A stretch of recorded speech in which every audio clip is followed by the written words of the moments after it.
भयानक जंग के बीच खौफनाक साजिश का कच्चा चिट्ठा लेकर हाजिर हूं मैं, प्रशांत चुरहे। अभी तक पुतिन सिर्फ अपने परमाणु तेवर दिखा रहे थे, लेकिन अब पुतिन ने परमाणु एक्शन लेना शुरू कर दिया है। पुतिन ने खुले तौर पर उस परमाणु मीटिंग की तस्वीरें इंटरनेशनल मीडिया में दिखाई है, जो आमतौर पर बेहद गोपनीय होती है। और दावा तो यह किया जा रहा है कि पुतिन की ट्रंप की परमाणुबाजी के खिलाफ अब यह खुलकर नए कदम का ऐलान है। और खुलकर अब परमाणु चैलेंज वो दे रहे हैं, क्योंकि यूक्रेन का पूर्वी हिस्सा अब रूस के कब्जे में तेजी से आता चला जा रहा है।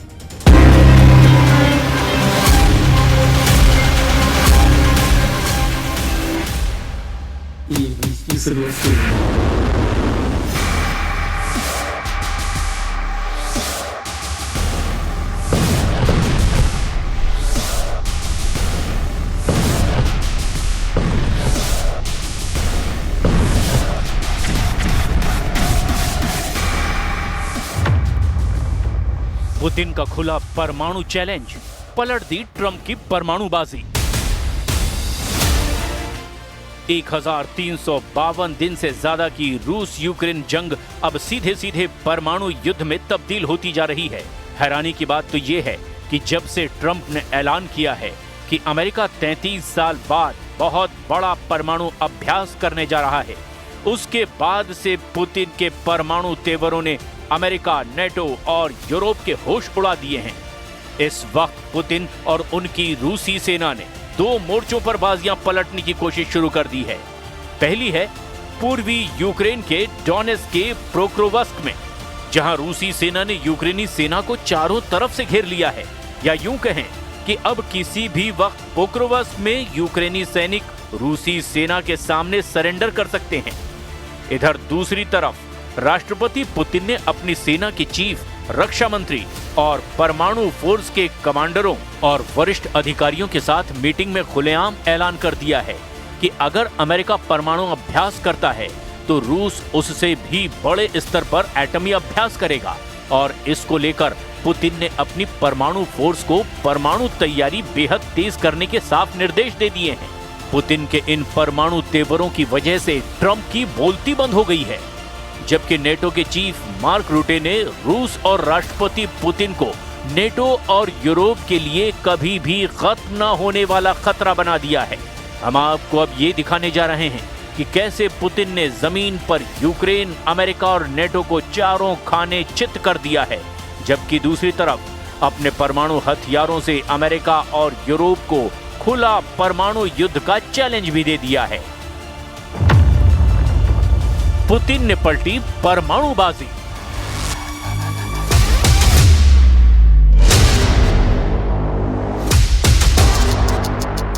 राष्ट्रपति पुतिन और रूस के रक्षा मंत्री और रूस की सेना के चीफ का ये 37 सेकंड का वीडियो यूक्रेन के साथ साथ अमेरिका, यूरोप और नेटो देशों में तहलका मचा चुका है। पुतिन ने इस परमाणु मीटिंग से ट्रंप की उन धमकी और परमाणु एक्शन की हवा निकाल दी है, जिसके दम पर अमेरिका और राष्ट्रपति ट्रंप पुतिन को परमाणु चैलेंज देने में जुटे हुए थे। हम आपको पूरी खबर दिखाने जा रहे हैं, लेकिन पहले ये भी देख लीजिए कि रूस की परमाणु फोर्स से जुड़ी इस परमाणु मीटिंग में पुतिन के तेवरों से क्या संदेश राष्ट्रपति ट्रंप को दिया गया। 5 नवंबर 2025 को रूस की राजधानी मॉस्को में एक बड़ी परमाणु मीटिंग हुई। इस मीटिंग में राष्ट्रपति पुतिन, रूसी सेना के chief commander general Valery Gerasimov साफ तौर पर देखे जा सकते हैं। इसके अलावा इस मीटिंग में रूस के स्टेट ड्यूमा के अध्यक्ष याचेस्लाव वोलोडिन भी मौजूद थे। पुतिन यहां रूसी रक्षा मंत्री बेलोसोव के साथ सीधे परमाणु परीक्षणों को लेकर के जानकारी ले रहे हैं, जबकि रूसी सेना के चीफ वालेरी गेरासिमोव ट्रंप के परमाणु अभ्यास के ऐलान से जुड़ी जानकारी पुतिन से शेयर कर रहे हैं। वहीं पुतिन मीटिंग में सभी की बात सुनने के बाद एक लाइन में कहते हैं, मैं आप सभी को परमाणु परीक्षण का स्पष्ट निर्देश देता हूं। अगर अमेरिका परमाणु अभ्यास शुरू करता है तो हम आपको बता दें कि राष्ट्रपति डोनाल्ड ट्रंप के बाद अब रूसी राष्ट्रपति व्लादिमीर पुतिन ने भी परमाणु परीक्षण को लेकर बड़ा ऐलान किया है। उन्होंने रूसी अधिकारियों को आदेश दिया है कि वो परमाणु परीक्षण करने संबंधी योजनाओं को तैयार करें और उनके सामने उसे पेश करें। पुतिन ने कहा कि अगर दूसरे देश परीक्षण करते हैं तो रूस पीछे नहीं रहेगा। Действия однозначно свидетельствуют об активном наращивании Вашингтоном стратегических наступательных вооружений.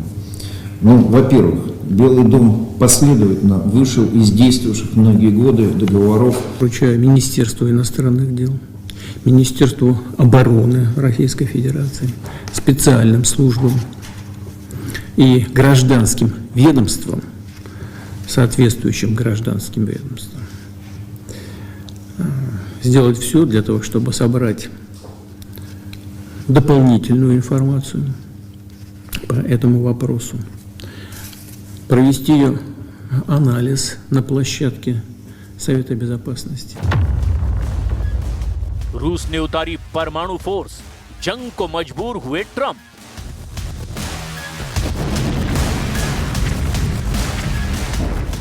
तीन साल 7 महीने से ज्यादा की रूस यूक्रेन जंग यूक्रेन के साथ साथ अमेरिका के लिए भी नासूर बन चुकी है। जोरदार परमाणु युद्ध की तैयारियां रूस की तरफ से शुरू हो चुकी हैं। भारी ट्रकों पर लदी रूस की परमाणु मिसाइलें उस ठिकाने पर पहुंच चुकी हैं जहां से वो दुश्मनों पर हमला करेगा। रूस की परमाणु फोर्स के नए वीडियो में रूस की परमाणु शक्ति का छोटा सा ट्रेलर दिखाने की भी कोशिश की गई है। आप इस वीडियो में साफ देख सकते हैं कि पोक्रोवस्क में यूक्रेन का सरेंडर, पूरब में पुतिन की बड़ी जीत। यूक्रेन के खिलाफ रूस ने इस वक्त दो तरफ से भयंकर मोर्चे खोल रखे हैं और दावा किया जा रहा है कि रूस ने जहां एक तरफ यूक्रेन की राजधानी कीव पर भीषण हमले शुरू कर रखे हैं, वहीं पूर्वी यूक्रेन के डॉनबॉस इलाके पर इतने तेज और तीखे भीषण हमले किए गए कि कई पूर्वी शहरों में यूक्रेनी सेना चारों खाने घिरती दिखाई दे रही है। सबसे हैरानी की बात तो यह है कि यूक्रेन के राष्ट्रपति ने भी माना कि हमारी सेना को पूर्वी यूक्रेन के पोक्रोवस्क शहर पर काफी भीषण जंग का सामना करना पड़ रहा है। लेकिन यहां पर देखने वाली बात यह है कि रूस ने 10,000 यूक्रेनी सैनिकों को घेरने का दावा किया है, जिसमें यूक्रेनी सेना की स्पेशल यूनिट भी शामिल है। ज़ेलेंस्की खुद पूर्वी यूक्रेन के मोर्चे पर पहुंचकर रूसी हमलों की प्रचंडता का अंदाजा लगा रहे हैं।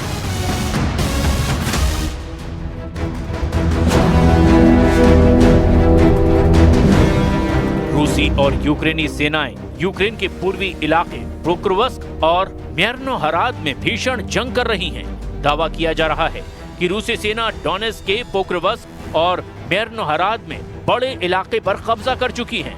रूसी सेना प्रमुख वालेरी गेरासिमोव ने राष्ट्रपति व्लादिमीर पुतिन के सामने दावा किया कि रूस की दूसरी और 51वीं संयुक्त सशस्त्र सेनाओं ने मिलकर के यूक्रेनी सेनाओं पर भीषण हमला किया है। रूसी सेना प्रमुख वालेरी गेरासिमोव का यहां तक दावा है कि हमारी सेना की 2 यूनिट पोक्रोवस्क और म्यार्नोहराद में दुश्मन के खिलाफ जबरदस्त जीत हासिल कर रही है। दावा तो यहां तक किया गया कि 5,500 यूक्रेनी सैनिक घेरे में आ चुके हैं, जिनमें यूक्रेन की विशेष एयरबॉर्न यूनिट और समुद्री लड़ाकू इकाइयों यानी कि मरानी यूनिट के कमांडो तक रूसी सेना के घेरे में हैं। रूस के राष्ट्रपति व्लादिमीर पुतिन ने रक्षा मंत्रालय को 3 क्षेत्रों में घिरे यूक्रेन के सैनिकों की वास्तविक स्थिति को दिखाने के लिए विदेशी मीडिया को सुरक्षित पहुंच प्रदान करने का आदेश भी दिया है। यानी इंटरनेशनल मीडिया के लिए रूसी सेना ऐसा सुरक्षित गलियारा बना रही है जहां से इंटरनेशनल मीडिया के पत्रकार पोक्रोवस्क में घुसकर सरेंडर की स्थिति में पहुंच चुकी यूक्रेनी सेना की हालत देख सकते हैं। रूसी सेना मीडिया को घेरे हुए क्रास्नोयार्स्क, दिमित्रोव और कुपियांस्क इलाकों का दौरा भी करने जा रही है ताकि ट्रंप और ज़ेलेंस्की के जीत के दावों की पोल खोली जा सके। हालांकि यूक्रेन के राष्ट्रपति व्लादिमीर ज़ेलेंस्की ने भी माना कि पोक्रोवस्क में रूसी सेना ने बहुत बड़ा हमला किया है, जहां पर भीषण लड़ाई चल रही है। ज़ेलेंस्की ने एक बार फिर से मित्र देशों से अपील की है कि यूक्रेन को घातक और लंबी दूरी के हथियारों की सख्त जरूरत है। United States of America need to be open to the opportunities of long distance weapons, long range weapons. That is very important, even as a deterring factor We need to have it to use it. We need the support of the US. We need the support of President Trump about that. And it will be a decisive pressure against Russia. रूसी सेनाएं Ukraine के पूर्वी शहर Pokrovsk में तेजी से फैल रही है। पोक्रोवस्क वो शहर है जहां पिछले हफ्ते दोनों पक्षों के हजारों सैनिक मारे गए हैं। इस इलाके में रूसी सेना 21 महीने से यूक्रेनी सेना को तबाह करने में जुटी है और अब दावा किया जा रहा है कि 21 महीने बाद रूसी सेना पोक्रोवस्क पर कब्जा करने के अंतिम पड़ाव पर पहुंच चुकी है। 21 महीने बाद पोक्रोवस्क पर कब्जा, रौंद डाली यूक्रेनी सेना। वॉशिंगटन स्थित think tank institute for the studies of war यानी कि ISW के मुताबिक जियो लोकेशन फुटेज में रूसी सैनिकों को मध्य, उत्तरी और उत्तर पूर्वी पोक्रोवस्क में दिखाया गया है। रूस डोनेस्क क्षेत्र के बाकी खाली हिस्सों पर कब्जा करने के लिए पोक्रोवस्क और पड़ोसी मरनोहराद पर पूरी तरह से कब्जा करने को जरूरी मानता है। रूस ने लगभग 2 साल पहले पूर्व में 39 किलोमीटर दूर अवदिप्का पर कब्जा जमाने के लिए इस शहर पर अपनी नजरें गड़ा दी थी। यूक्रेन शहर की सुरक्षा को रूसी जनशक्ति को कम करने और डोनेस्क के सबसे बड़े और सबसे मजबूत सुरक्षा वाले शहरों कोस्तियांतिनिवका, द्रुस्किवका, क्रामाटोर्स्क और स्लोवियास्क के किले पर कब्जा करने के लिए एड़ी चोटी का जोर लगाना पड़ा है। रूसी रक्षा मंत्रालय के मुताबिक पोक्रोवस्क में यूक्रेनी सेना की रसद की सप्लाई को तबाह कर दिया गया है। वोचा नदी पर बने 3 में से 2 पुलों को रूसी सेना ने धमाकों से उड़ा दिया है, जिनका इस्तेमाल यूक्रेनी रसद शहर तक पहुंचाने के लिए करते थे। यहां पर रूसी सेना यूक्रेनी सैनिकों को चुन चुन कर ड्रोन हमलों में मार रही है। खबर भी है 29 अक्टूबर को यूक्रेनी कमांडरों ने पोक्रोवस्क में केवल 200 रूसी सैनिकों की सूचना दी थी, लेकिन अब रूस हर दिन 300 सैनिकों को पोक्रोवस्क शहर में भेज रहा है। 3-3 के समूह में रूसी सैनिक हमले कर रहे हैं। यूक्रेनी कमांडरों ने कहा है कि रूस ने गीले मौसम का भी फायदा उठाया, जिससे हल्के फर्स्ट पर्सन व्यू ड्रोन का इस्तेमाल करना मुश्किल हो गया। We need the capabilities, we need the equipment, real firepower, and of course, the most advanced tech. Because the threats we face are real and lasting. Russia's unprovoked war against Ukraine is the most obvious example of the threat. But the danger posed by Russia will not end when this war does. For the foreseeable future, Russia will remain a destabilizing force in Europe and the world. इधर दूसरी तरफ रूसी सेना ने Ukraine के ऊर्जा बुनियादी ढांचे पर बड़े पैमाने पर ड्रोन और मिसाइलों से हमला करके हाहाकार मचा दिया है। रूसी हमलों के बाद यूक्रेन के कई इलाके अंधेरे में डूब चुके हैं। कई क्षेत्रों में बिजली गुल हो गई है और इमरजेंसी लगा दी गई है। यूक्रेनी प्रधानमंत्री ने मॉस्को की इस रणनीति को व्यवस्थित ऊर्जा आतंक कहा और इन हमलों में दर्जनों लोगों की मौत भी हो गई है। यूक्रेन के राष्ट्रपति व्लादिमीर ज़ेलेंस्की के मुताबिक रूस ने इन हमले में 650 से ज्यादा ड्रोन, विभिन्न प्रकार की 50 से ज्यादा मिसाइलें दागी। अब ऐसे हालात में रूस के परमाणु तेवरों ने यूरोप, नेटो और अमेरिका के भी होश उड़ाकर रख दिए हैं। लेकिन अब देखना यह होगा कि अमेरिका रूस के परमाणु धमकियों को नजरअंदाज करते हुए क्या रूस के खिलाफ जंग का सीधा मोर्चा खोलता है या नहीं।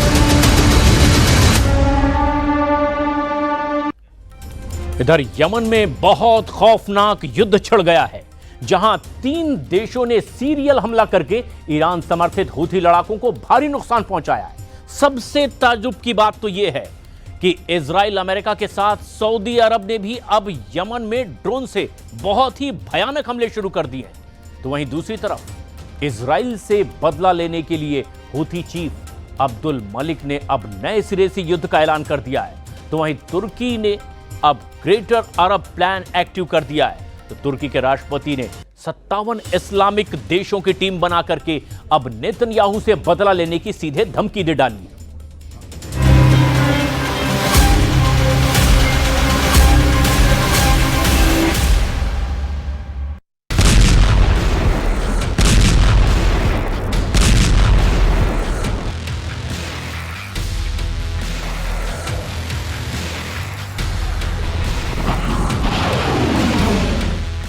यमन में हूथी विद्रोहियों के ठिकानों पर अमेरिकी हमले हुए तेज।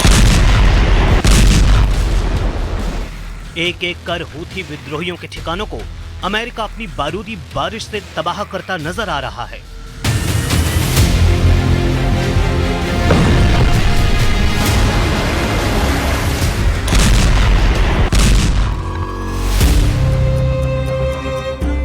इजराइल, अमेरिका और सऊदी अरब तीनों के भयानक हमले से दहल गया यमन।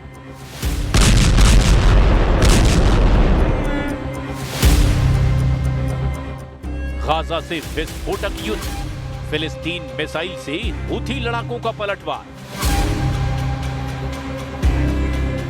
लाल सागर में ट्रंप से एर्दोआन का छल, गद्दार निकला ग्रीन मार्शल।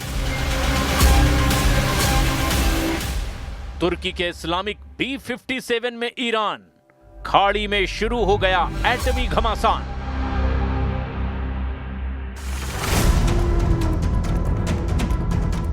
गाजा से शिफ्ट होकर यमन में विध्वंसक युद्ध शुरू हो गया है, जहां 3 ताकतवर देशों ने भीषण हमला शुरू कर दिया है। यमन की राजधानी सना पर बेहिसाब बारूद बरस रहा है। इजराइल, सऊदी अरब और सुपर पावर अमेरिका ने यमन में एक साथ तूफानी हमलों से तहलका मचा दिया है। हमले की शुरुआत इजराइल ने की है, उसके बाद सऊदी अरब ने भी यमन में मिसाइलों से धमाके किए। फिर अमेरिकी फाइटर ड्रोन ने ईरान समर्थित हूथी लड़ाकों और अलकायदा के अड्डों पर बमबारी की। यमन पर हुआ अब तक का ये सबसे भयानक हमला माना जा रहा है, जिसमें 3 देशों ने ताबड़तोड़ प्रहार से हूथी लड़ाकों को बेदम कर डाला है। हूथी फाइटर्स पर हमले के साथ ईरान की घेराबंदी शुरू हो गई है। हाल ही में ईरान के सुप्रीम लीडर अली खामनेई ने ट्रंप को यह धमकी दी है कि जो भी इजराइल का साथ देगा वो बर्बाद होगा। खामनेई की धमकी के बाद अमेरिका, इजराइल, ईरान समर्थित लड़ाका ग्रुप पर टूट पड़े हैं। असल में खामनेई ने ट्रंप को खाड़ी देशों से अमेरिकी सैन्य अड्डों को तत्काल हटाने की धमकी दी, जिससे भड़के सुपर पावर ने हमला बोल दिया।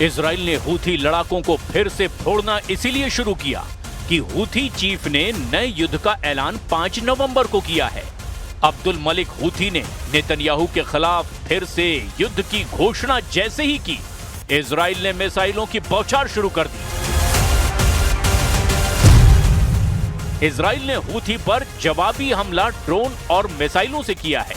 इजराइल ने यमन की राजधानी सना में हूथी सैन्य मुख्यालय और हथियार गोदाम को जला डाला है। इजराइल के हमले के बाद पूरे यमन में हाई अलर्ट है। मीडिया रिपोर्ट में 50 से ज्यादा हूथी लड़ाकों के मारे जाने और 600 के करीब लोगों के घायल होने की जानकारी दी गई है।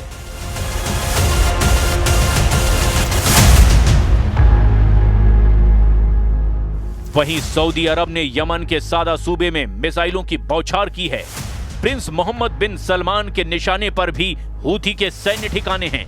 हालांकि सऊदी के मिसाइल हमलों में हुए जान माल के नुकसान का अनुमान अब तक नहीं लगाया जा सका है। सऊदी अरब 11 साल से यमन फ्रंट पर युद्ध में उलझा हुआ है। यमन के हूथी लड़ाके वक्त वक्त पर सऊदी अरब पर मिसाइलों से हमला करते रहते हैं। सऊदी अरब की तेल कंपनियों को भी हूथी लड़ाकों ने रॉकेट से कई बार जला डाला है। प्रिंस सलमान हूथी लड़ाकों से क्यों खौफ खाते हैं, इसकी डिटेल आगे जानेंगे। पहले ये जान लीजिए कि अमेरिका ने यमन में कितना बड़ा शिकार किया है।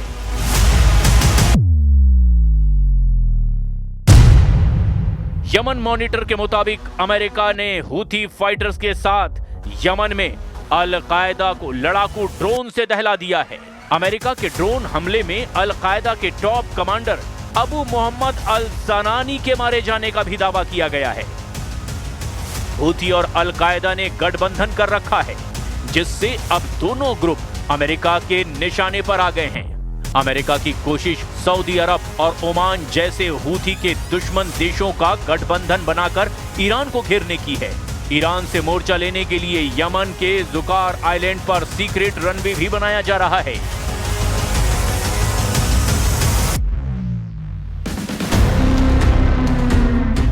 प्लैनेट लैब्स बीबीसी ने सैटेलाइट तस्वीरों से जुकार द्वीप पर लगभग 2000 मीटर लंबे रनवे के निर्माण की जानकारी दी है। जुकार आइलैंड हूथी लड़ाकों के कंट्रोल वाले हुदैदा पोर्ट से करीब 90 किलोमीटर दक्षिण पूर्व में है। जुकार द्वीप लाल सागर में सामरिक महत्व के लिए सबसे अहम लोकेशन है। इस आइलैंड पर पहले 1995 में इरिट्रिया ने कब्जा कर लिया था। साल 1998 के एक अंतर्राष्ट्रीय फैसले में इसे यमन को सौंपा गया। 2015 में जब सऊदी अरब यूएई गठबंधन सेना ने हूथी से युद्ध शुरू किया, तब फिर से जुकार आइलैंड हूथी लड़ाकों से आजाद कराया गया। जुकार पर रनवे बनने से हूथी की हथियार सप्लाई लाइन पर ब्रेक लग सकता है। हालांकि हूथी लड़ाकों को कुचलकर भी अमेरिका इजराइल की टेंशन खत्म नहीं होने जा रही, क्योंकि तुर्की और ईरान में नजदीकियां बढ़ने लगी हैं। एर्दोआन ने ईरान को 57 देशों के इस्लामिक गठबंधन फोर्स में शामिल कर लिया है। तुर्की के इस्तांबुल में इस्लामिक चैम्बर ऑफ कॉमर्स की एक अहम बैठक हुई है। बैठक में B57+ मंच बनाने का फैसला लिया गया। इस मंच के जरिए कहने के लिए मुस्लिम देशों में बिजनेस लीडर्स तैयार किए जाएंगे, लेकिन B57 में सऊदी अरब, तुर्की और ईरान जैसे कट्टर विरोधियों का एक साथ आना इजराइल के लिए किसी मुसीबत से कम नहीं है, क्योंकि ये एर्दोआन के ग्रेटर अरब बनाने की शुरुआत भी हो सकती है। एर्दोआन ने नेतन्याहू के ग्रेटर इजराइल बनाने के जवाब में ग्रेटर अरब का जवाबी प्लान बना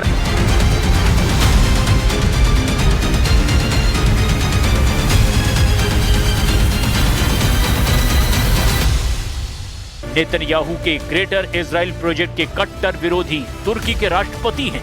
एर्दोआन ने नेतन्याहू के जवाब में अपना अलग साम्राज्य बनाने का ख्वाब भी देख रखा है। एक तरफ नेतन्याहू का ग्रेटर इजराइल प्रोजेक्ट है और दूसरी तरफ है एर्दोआन का ऑटोमन साम्राज्य का ख्वाब। और इन दोनों इंटरनेशनल साजिशों को लेकर इस वक्त 2025 की सबसे बड़ी टक्कर होती नजर आ रही है। Suriye'nin parçalanmasına hangi kisveyle olursa olsun üniter yapısının bozulmasına rıza göstermeyiz. Bu konuda bir risk görürsek gerekli adımları süratle atarız. Netanyahu ने जब पहली बार ग्रेटर इजराइल को लेकर अपने इरादे जाहिर किए, तभी पूरे तुर्की में कोहराम मचा था। सबसे ज्यादा तनाव में तुर्की के राष्ट्रपति रेजिप ताइप एर्दोआन आए थे। एर्दोआन लगातार वही वीडियो देख रहे जिसमें हेलीकॉप्टर से उतरने के बाद नेतन्याहू उस पहाड़ पर पहुंचे जिसको कहा जाता है जबल अल शेख, यानी शेख का पहाड़। सीरिया की ऊंची चोटी को इजराइल में माउंट हेरमोन कहा जाता है। सीरिया में शेख के पहाड़ पर पहुंचकर नेतन्याहू बता चुके हैं अब अपना सीरिया पर कब्जे वाला उनका प्लान क्या है। אני פה בשיח חרמון עם שר הביטחון, הרמטכ"ל, אלוף פיקוד צפון, ראש השב"כ ומפקדים בכירים. אנחנו פה בחיתוך מצב כדי להחליט על היערכות ישראל במקום החשוב הזה עד שימצא סידור אחר שמבטיח את ביטחון ישראל. एर्दोआन की बड़ी ख्वाहिश है कि अखंड तुर्की बनाया जाए, सीरिया के उन इलाकों पर कब्जा किया जाए जो ऑटोमन साम्राज्य के दौरान उनकी जद में रहे हैं।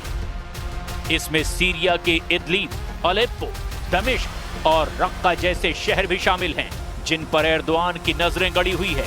ये चारों शहर इस वक्त एर्दोआन के एजेंडे में हैं और लगता है कि सीरिया के इन शहरों के लिए तुर्की अब इजराइल के खिलाफ फिलिस्तीन वाला मोर्चा भी बंद करने के लिए तैयार है। क्या एर्दोआन का ये रवैया फिलिस्तीन के सबसे बड़े समर्थक ईरान और सीरिया के बीच युद्ध करा सकता है? क्या ये युद्ध वर्ल्ड वॉर में तब्दील हो सकता है? ये सवाल बार बार अब उठने लगे हैं। तुर्की की नीयत साफ नहीं है। ये बात ईरान बहुत अच्छी तरह से जानता है। एर्दोआन अपनी पार्टी के एक सम्मेलन में ये कह चुके हैं कि पहले विश्व युद्ध के बाद अगर अलग तरीके से सीमांकन होता तो अलेप्पो, दमिश्क, इदलिब और रक्का तुर्की में होते। पहले विश्व युद्ध में ऑटोमन साम्राज्य का नक्शा देखिए। पूरा लेबनान, फिलिस्तीन, सीरिया और इराक का बड़ा हिस्सा, यहाँ तक कि पश्चिमी और पूर्वी सऊदी अरब तक ऑटोमन एम्पायर तक फैला हुआ था। इसीलिए मैप देखकर एर्दोआन की कसक रह रहकर बाहर आती है, जबकि ये नक्शा देखकर सऊदी अरब भी चौकन्ना हो गया है। Bu yıl veya bu yol tıkanır veya dinamitlenirse işte o zaman devletimizin kadife eldivene sarılı demir yumruğunu kullanmaktan da çekinmeyin.